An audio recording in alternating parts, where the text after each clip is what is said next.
Exams are near, अभी बहुत कम दिन बचे हैं एंड Jan 26 वाला एग्ज़ाम क्लियर करना, और ये एग्ज़ाम क्लियर करना आपके लिए बहुत इम्पॉर्टेंट है, क्योंकि इस एग्ज़ाम के पीछे आपके कितने सालों की मेहनत है, इस एग्ज़ाम को क्लियर करने के पीछे आपके कितने सेक्रीफाइसेस हैं, आपकी सेक्रीफाइसेस, आपके पेरेंट्स के सेक्रीफाइसेस, हर एक उस इंसान के सेक्रीफाइसेस हैं जो आपसे रिलेटेड हैं। तो आपका क्लियर होना बहुत ज़रूरी है, और ऐसा कुछ नहीं है कि ये एग्ज़ाम इतना टफ है कि बिल्कुल नहीं हो पाएगा। आपके अटेम्प्ट्स लग चुके हों, भले ही आपके अटेम्प्ट्स लग चुके हो, लेकिन अगर मैं कर सकती हूँ शादी के 5 साल के बाद, बच्चा होने के बाद मैंने CA फाइनल जैसे एग्ज़ाम क्लियर कर लिया है, तो आप लोग किस चीज़ से डर रहे हो? आप लोगों के लिए बिल्कुल मुश्किल नहीं है।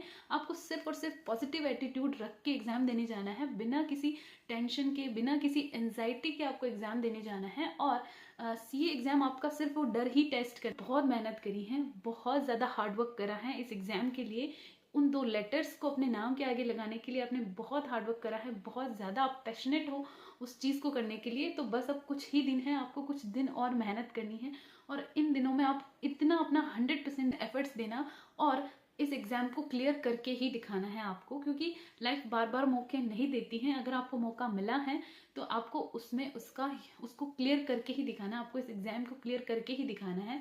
और टाइम पास बिल्कुल नहीं करना है, क्योंकि टाइम पास करोगे तो फिर अटैम्प्ट लग जाएगा, और अगला अटैम्प्ट 3 महीने में अगला अटैम्प्ट आ जाएगा। तो इसलिए आपको टाइम पास नहीं करना है, और थोड़ा सीरियस होकर अपने गोल के लिए सीरियस होकर आपको पढ़ाई करनी है, और हो जाएगा। सिर्फ अपनी हर एक चीज़ को आपने सेक्रीफाइस किया है, कहीं घूमने जाना हो या कुछ भी बाहर फ्रेंड्स के साथ घूमना हो, आपने हर चीज़ को सेक्रीफाइस किया है, और वो भी सिर्फ और सिर्फ इस एग्ज़ाम के लिए। तो आपको इस एग्ज़ाम में पास होना बहुत ज़रूरी है, क्योंकि इतने सालों की मेहनत है वो आपको सिर्फ और सिर्फ एग्ज़ाम में पास होने पर ही आपको उसका फल मिलेगा।